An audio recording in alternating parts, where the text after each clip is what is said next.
The Call of the Wild. By Jack London. Chapter 5. The Toil of Trace and Trail. Part 1. 30 days from the time it left Dawson, the salt water mail, with Buck and his mates at the fore, arrived at Skagway. They were in a wretched state, worn out and worn down. Buck's 140 pounds had dwindled to 115. The rest of his mates, though lighter dogs, had relatively lost more weight than he. Pike, the malingerer, who, in his lifetime of deceit, had often successfully feigned a hurt leg, was now limping in earnest. Sol-leks was limping, and Dub was suffering from a wrenched shoulder blade. They were all terribly footsore. No spring or rebound was left in them. Their feet fell heavily on the trail, jarring their bodies and doubling the fatigue of a day's travel. There was nothing the matter with them except that they were dead tired. It was not the dead tiredness that comes through brief and excessive effort, from which recovery is a matter of hours, but it was the dead tiredness that comes through the slow and prolonged strength drainage of months of toil. There was no power of recuperation left, no reserve strength to call upon. It had been all used, the last least bit of it. Every muscle, every fiber, every cell, was tired, dead tired. And there was reason for it. In less than 5 months they had traveled 2,500 miles, during the last 1,800 of which they had but 5 days' rest. When they arrived at Skagway, they were apparently on their last legs. They could barely keep the traces taut, and on the downgrades just managed to keep out of the way of the sled. Mush on, poor sore feet, the driver encouraged them as they tottered down the main street of Skagway. This is the last. Den we get one long rest. For sure. One bully long rest. The drivers confidently expected a long stopover. Themselves, they had covered 1,200 miles with 2 days' rest, and in the nature of reason and common justice they deserved an interval of loafing. But so many were the men who had rushed into the Klondike, and so many were the sweethearts, wives, and kin that had not rushed in, that the congested mail was taking on alpine proportions. Also, there were official orders. Fresh batches of Hudson Bay dogs were to take the places of those worthless for the trail. The worthless ones were to be got rid of, and, since dogs count for little against dollars, they were to be sold. 3 days passed, by which time Buck and his mates found how really tired and weak they were. Then, on the morning of the 4th day, 2 men from the States came along and bought them, harness and all, for a song. The men addressed each other as Hal and Charles.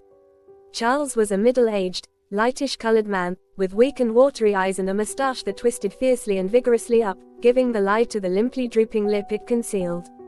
Hal was a youngster of 19 or 20, with a big Colt's revolver and a hunting knife strapped about him on a belt that fairly bristled with cartridges. This belt was the most salient thing about him.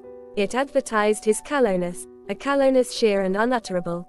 Both men were manifestly out of place, and why such as they should adventure the north is part of the mystery of things that passes understanding. Buck heard the chaffering, saw the money pass between the man and the government agent, and knew that the Scotch half-breed and the mail train drivers were passing out of his life on the heels of Perrault and Francois and the others who had gone before. When driven with his mates to the new owner's camp, Buck saw a slipshod and slovenly affair, tent half-stretched, dishes unwashed, everything in disorder. Also, he saw a woman. Mercedes, the men called her. She was Charles's wife and Hal's sister, a nice family party. Buck watched them apprehensively as they proceeded to take down the tent and load the sled. There was a great deal of effort about their manner, but no businesslike method. The tent was rolled into an awkward bundle 3 times as large as it should have been. The tin dishes were packed away unwashed. Mercedes continually fluttered in the way of her men and kept up an unbroken chattering of remonstrance and advice. When they put a clothes sack on the front of the sled, she suggested it should go on the back, and when they had it put on the back, and covered it over with a couple of the bundles, she discovered overlooked articles which could abide nowhere else but in that very sack, and they unloaded again. 3 men from a neighboring tent came out and looked in, grinning and winking at one another. "You've got a right smart load as it is," said one of them, "and it's not me should tell you your business, but I wouldn't tote that tent along if I was you." "Undreamed of," cried Mercedes, throwing up her hands in dainty dismay. "However in the world could I manage without a tent? It's springtime, and you won't get any more cold weather," the man replied. She shook her head decidedly, and Charles and Hal put the last odds and ends on top the mountainous load. "Think it'll ride?" one of the men asked. Why shouldn't it? Charles demanded rather shortly. Oh, that's all right, the man hastened meekly to say. I was just a-wondering, that is all. It seemed a mite top-heavy. Charles turned his back and drew the lashings down as well as he could, which was not in the least well. And of course the dogs can hike along all day with that contraption behind them, affirmed a second of the men. Certainly, said Hal, with freezing politeness, taking hold of the gee-pole with one hand and swinging his whip from the other. Mush! He shouted. Mush on there! The dogs sprang against the breastbands, strained hard for a few moments, then relaxed. They were unable to move the sled. The lazy brutes, I'll show them, he cried, preparing to lash out at them with the whip. But Mercedes interfered, crying, Oh, Hal, you mustn't, as she caught hold of the whip and wrenched it from him. The poor dears, now you must promise you won't be harsh with them for the rest of the trip, or I won't go a step. Precious lot you know about dogs, her brother sneered, and I wish you'd leave me alone. They're lazy, I tell you, and you've got to whip 'em to get anything out of them. That's their way. You ask anyone. Ask one of those men. Mercedes looked at them imploringly, untold repugnances at sight of pain written in her pretty face. They're weak as water, if you want to know, came the reply from one of the men. Plumb tuckered out, that's what's the matter. They need a rest. Rest be blanked, said Hal, with his beardless lips, and Mercedes said, Oh. In pain and sorrow at the oath. But she was a clannish creature, and rushed at once to the defense of her brother. Never mind that man, she said pointedly. You're driving our dogs and you do what you think best with them. Again Hal's whip fell upon the dogs. They threw themselves against the breastbands, dug their feet into the packed snow, got down low to it, and put forth all their strength. The sled held as though it were an anchor. After 2 efforts, they stood still, panting. The whip was whistling savagely, when once more Mercedes interfered. She dropped on her knees before Buck, with tears in her eyes, and put her arms around his neck. You poor dears, she cried sympathetically, why don't you pull hard? Then you wouldn't be whipped. Buck did not like her, but he was feeling too miserable to resist her, taking it as a part of the day's miserable work. One of the onlookers, who had been clenching his teeth to suppress hot speech, now spoke up. It's not that I care a whoop what becomes of you, but for the dogs' sakes I just want to tell you, you can help them a mighty lot by breaking out that sled. The runners are froze fast. Throw your weight against the gee-pole, right and left, and break it out. A third time the attempt was made, but this time, following the advice, Hal broke out the runners which had been frozen to the snow. The overloaded and unwieldy sled forged ahead, Buck and his mates struggling frantically under the rain of blows. 100 yards ahead the path turned and sloped steeply into the main street. It would have required an experienced man to keep the top-heavy sled upright, and Hal was not such a man. As they swung on the turn the sled went over, spilling half its load through the loose lashings. The dogs never stopped. The lightened sled bounded on its side behind them. They were angry because of the ill treatment they had received and the unjust load. Buck was raging. He broke into a run, the team following his lead. Hal cried, Whoa, whoa, but they gave no heed. He tripped and was pulled off his feet. The capsized sled ground over him, and the dogs dashed on up the street, adding to the gaiety of Skagway as they scattered the remainder of the outfit along its chief thoroughfare. Kind-hearted citizens caught the dogs and gathered up the scattered belongings. Also, they gave advice. Half the load and twice the dogs, if they ever expected to reach Dawson, was what was said. Hal and his sister and brother-in-law listened unwillingly, pitched tent, and overhauled the outfit. Canned goods were turned out that made men laugh, for canned goods on the long trail is a thing to dream about. Blankets for a hotel, quoth one of the men who laughed and helped. Half as many is too much, get rid of them. Throw away that tent, and all those dishes, who's going to wash them, anyway? Good Lord, do you think you're traveling on a Pullman? And so it went, the inexorable elimination of the superfluous. Mercedes cried when her clothes bags were dumped on the ground and article after article was thrown out. She cried in general, and she cried in particular over each discarded thing. She clasped hands about knees, rocking back and forth broken-heartedly. She averred she would not go an inch, not for a dozen Charleses.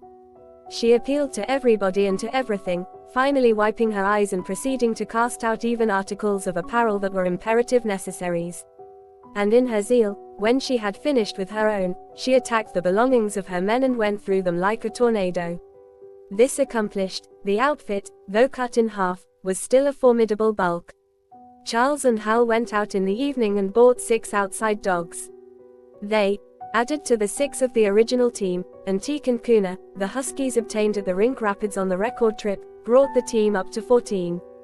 But the outside dogs, though practically broken in since their landing, did not amount to much. 3 were short-haired pointers, 1 was a Newfoundland, and the other 2 were mongrels of indeterminate breed. They did not seem to know anything, these newcomers. Buck and his comrades looked upon them with disgust, and though he speedily taught them their places and what not to do, he could not teach them what to do. They did not take kindly to trace and trail. With the exception of the 2 mongrels, they were bewildered and spirit-broken by the strange savage environment in which they found themselves and by the ill treatment they had received. The 2 mongrels were without spirit at all, bones were the only things breakable about them. With the newcomers hopeless and forlorn, and the old team worn out by 2,500 miles of continuous trail, the outlook was anything but bright. The 2 men, however, were quite cheerful. And they were proud, too.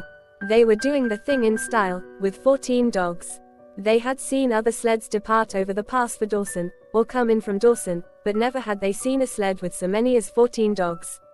In the nature of Arctic travel there was a reason why 14 dogs should not drag one sled, and that was that one sled could not carry the food for 14 dogs. But Charles and Hal did not know this.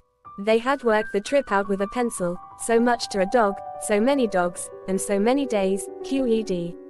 Mercedes looked over their shoulders and nodded comprehensively. It was all so very simple. Late next morning Buck led the long team up the street.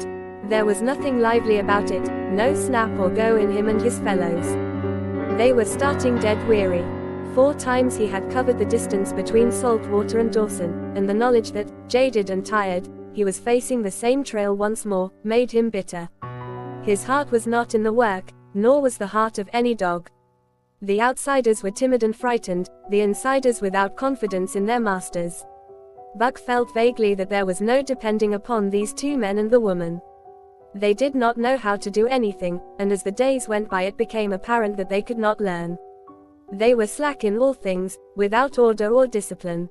It took them half the night to pitch a slovenly camp, and half the morning to break that camp and get the sled loaded in fashion so slovenly that for the rest of the day they were occupied in stopping and rearranging the load. Some days they did not make 10 miles. On other days they were unable to get started at all.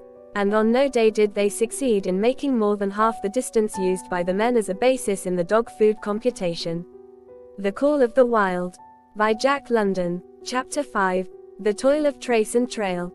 Part 2. It was inevitable that they should go short on dog food. But they hastened it by overfeeding, bringing the day nearer when underfeeding would commence.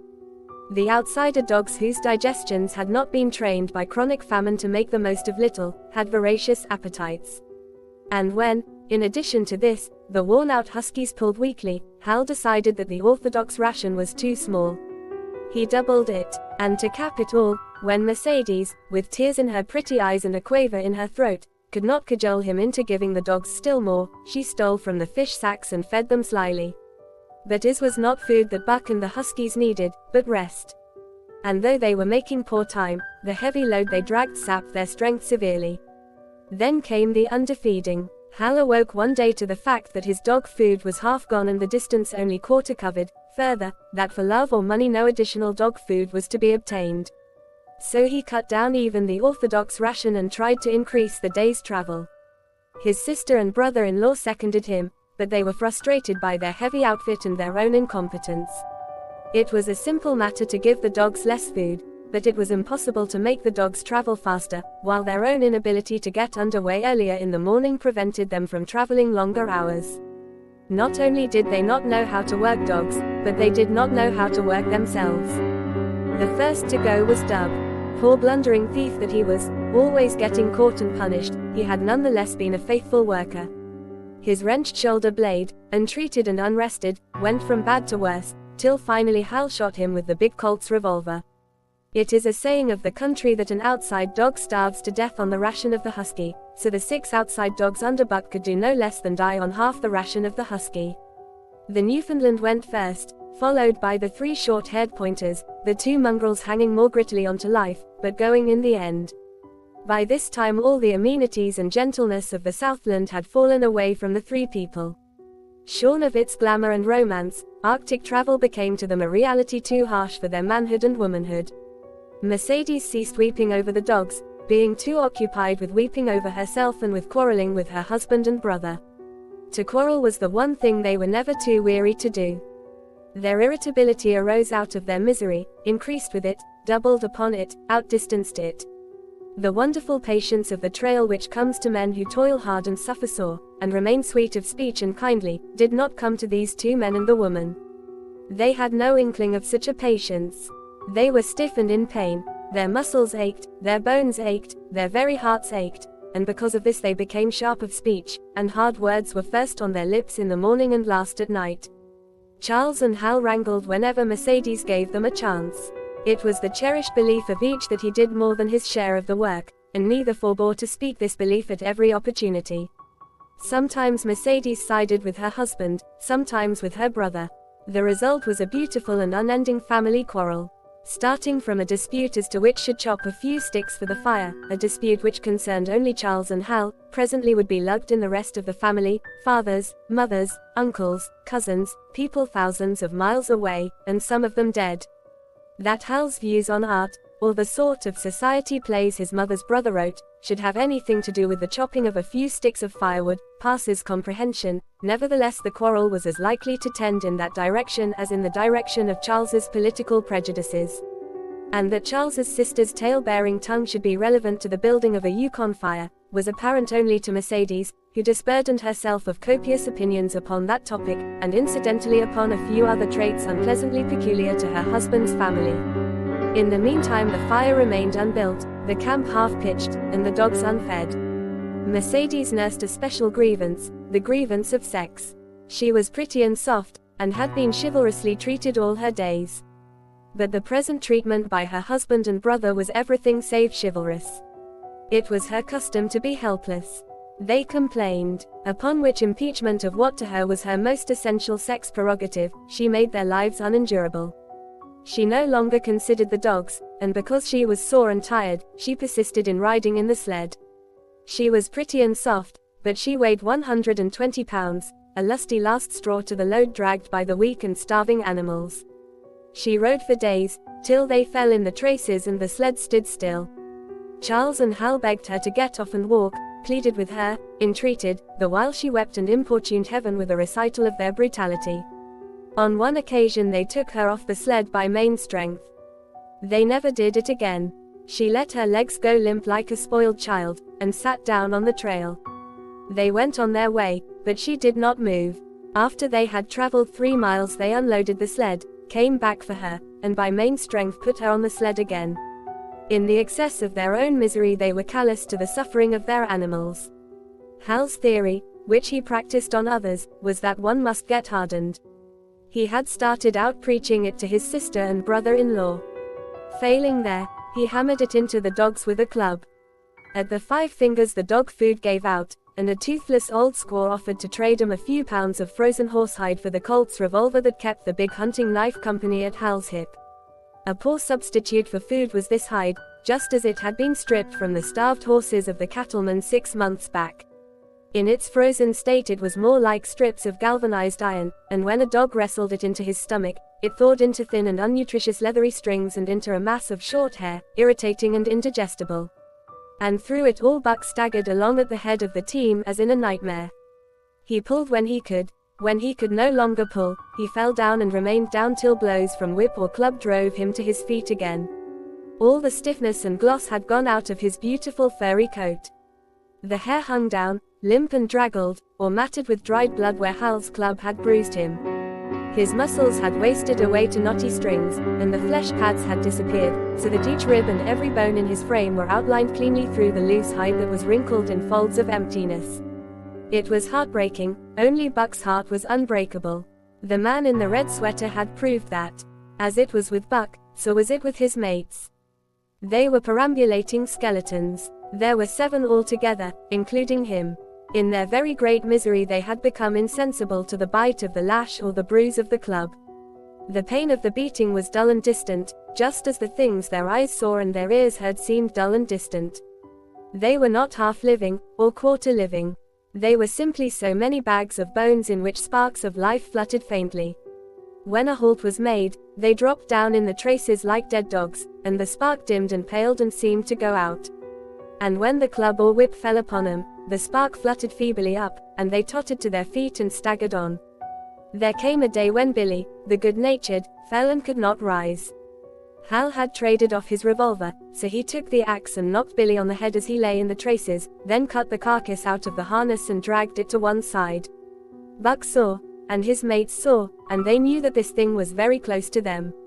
On the next day Kuna went, and but 5 of them remained: Joe, too far gone to be malignant; Pike, crippled and limping, only half conscious and not conscious enough longer to malinger; Sol Leks, the one-eyed, still faithful to the toil of trace and trail, and mournful in that he had so little strength with which to pull; Teek, who had not traveled so far that winter and who was now beaten more than the others because he was fresher; and Buck, still at the head of the team, but no longer enforcing discipline or striving to enforce it, blind with weakness half the time and keeping the trail by the loom of it and by the dim feel of his feet. It was beautiful spring weather, but neither dogs nor humans were aware of it. Each day the sun rose earlier and set later. It was dawn by 3 in the morning, and twilight lingered till 9 at night. The whole long day was a blaze of sunshine. The ghostly winter silence had given way to the great spring murmur of awakening life. This murmur arose from all the land, fraught with the joy of living. It came from the things that lived and moved again, things which had been as dead and which had not moved during the long months of frost. The sap was rising in the pines. The willows and aspens were bursting out in young buds. Shrubs and vines were putting on fresh garbs of green. Crickets sang in the nights, and in the days all manner of creeping, crawling things rustled forth into the sun. Partridges and woodpeckers were booming and knocking in the forest. Squirrels were chattering, birds singing, and overhead honked the wildfowl driving up from the south in cunning wedges that split the air. From every hill slope came the trickle of water, the music of unseen fountains. All things were thawing, bending, snapping. The Yukon was straining to break loose the ice that bound it down. It ate away from beneath, the sun ate from above. Air holes formed, fissures sprang and spread apart, while thin sections of ice fell through bodily into the river. And amid all this bursting, rending, throbbing of awakening life, under the blazing sun and through the soft sighing breezes, like wayfarers to death, staggered the 2 men, the woman and the huskies. With the dogs falling, Mercedes weeping and riding, Hal swearing innocuously, and Charles' eyes wistfully watering, they staggered into John Thornton's camp at the mouth of the White River. When they halted, the dogs dropped down as though they had all been struck dead. Mercedes dried her eyes and looked at John Thornton. Charles sat down on a log to rest. He sat down very slowly and painstakingly, what of his great stiffness. Hal did the talking. John Thornton was whittling the last touches on an axe handle he had made from a stick of birch. He whittled and listened, gave monosyllabic replies, and when it was asked, terse advice. He knew the breed, and he gave his advice in the certainty that it would not be followed.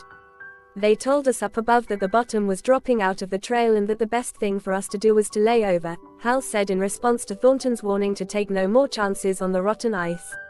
They told us we couldn't make White River, and here we are. This last with a sneering ring of triumph in it. And they told you true, John Thornton answered. The bottom's likely to drop out at any moment. Only fools, with the blind luck of fools, could have made it. I tell you straight, I wouldn't risk my carcass on that ice for all the gold in Alaska. That's because you're not a fool, I suppose, said Hal. All the same, we'll go on to Dawson. He uncoiled his whip. Get up there, Buck. Hi, get up there. Mush on. Thornton went on whittling. It was idle, he knew, to get between a fool and his folly, while 2 or 3 fools more or less would not alter the scheme of things. But the team did not get up at the command. It had long since passed into the stage where blows were required to rouse it. The whip flashed out, here and there, on its merciless errands. John Thornton compressed his lips. Sol Leks was the first to crawl to his feet. Teek followed. Joe came next, yelping with pain. Pike made painful efforts. Twice he fell over, when half up, and on the third attempt managed to rise. Buck made no effort. He lay quietly where he had fallen. The lash bit into him again and again, but he neither whined nor struggled. Several times Thornton started, as though to speak, but changed his mind. A moisture came into his eyes, and, as the whipping continued, he arose and walked irresolutely up and down. This was the first time Buck had failed, in itself a sufficient reason to drive Hal into a rage. He exchanged the whip for the customary club. Buck refused to move under the rain of heavier blows which now fell upon him. Like his mates, he was barely able to get up, but, unlike them, he had made up his mind not to get up. He had a vague feeling of impending doom. This had been strong upon him when he pulled into the bank, and it had not departed from him. What of the thin and rotten ice he had felt under his feet all day? It seemed that he sensed disaster close at hand, out there ahead on the ice where his master was trying to drive him. He refused to stir. So greatly had he suffered, and so far gone was he, that the blows did not hurt much. And as they continued to fall upon him, the spark of life within flickered and went down. It was nearly out. He felt strangely numb, as though from a great distance, he was aware that he was being beaten. The last sensations of pain left him. He no longer felt anything, though very faintly he could hear the impact of the club upon his body. But it was no longer his body, it seemed so far away. And then, suddenly, without warning, uttering a cry that was inarticulate and more like the cry of an animal, John Thornton sprang upon the man who wielded the club. Hal was hurled backward, as though struck by a falling tree. Mercedes screamed. Charles looked on wistfully, wiped his watery eyes, but did not get up because of his stiffness. John Thornton stood over Buck, struggling to control himself, too convulsed with rage to speak. "If you strike that dog again, I'll kill you," he at last managed to say in a choking voice. "It's my dog," Hal replied, wiping the blood from his mouth as he came back. "Get out of my way, or I'll fix you. I'm going to Dawson." Thornton stood between him and Buck and evinced no intention of getting out of the way. Hal drew his long hunting knife. Mercedes screamed, cried, laughed, and manifested the chaotic abandonment of hysteria. Thornton rapped Hal's knuckles with the axe handle, knocking the knife to the ground. He rapped his knuckles again as he tried to pick it up. Then he stooped, picked it up himself, and with 2 strokes cut Buck's traces. Hal had no fight left in him. Besides, his hands were full with his sister, or his arms, rather, while Buck was too near dead to be of further use in hauling the sled. A few minutes later they pulled out from the bank and down the river. Buck heard them go and raised his head to see. Pike was leading, Sol Leks was at the wheel, and between were Joe and Teak. They were limping and staggering. Mercedes was riding the loaded sled. Hal guided at the G-pole, and Charles stumbled along in the rear. As Buck watched them, Thornton knelt beside him and with rough, kindly hands searched for broken bones. By the time his search had disclosed nothing more than many bruises and a state of terrible starvation, the sled was a quarter of a mile away. Dog and man watched it crawling along over the ice. Suddenly, they saw its back end drop down, as into a rut, and the G-pole, with Hal clinging to it, jerk into the air. Mercedes' scream came to their ears. They saw Charles turn 1 step to run back, sand then a whole section of ice give way and dogs and humans disappear. A yawning hole was all that was to be seen. The bottom had dropped out of the trail. "You poor devil," said John Thornton, and Buck licked his hand.